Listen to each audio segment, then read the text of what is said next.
গুড়াই দেওয়া হয়েছে।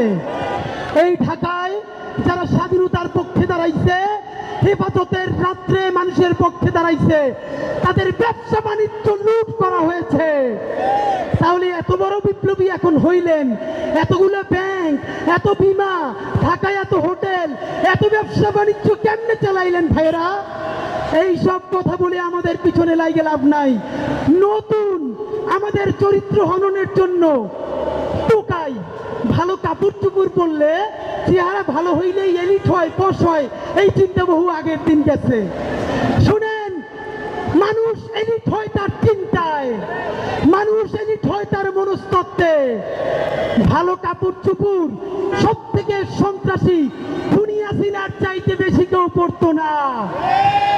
800 ভরি স্বর্ণ দুনিয়া সিনার ছিল, এর মানে সোনা দানা দিয়ে যদি এলিট হয়, হাসিনার চাইতে বড়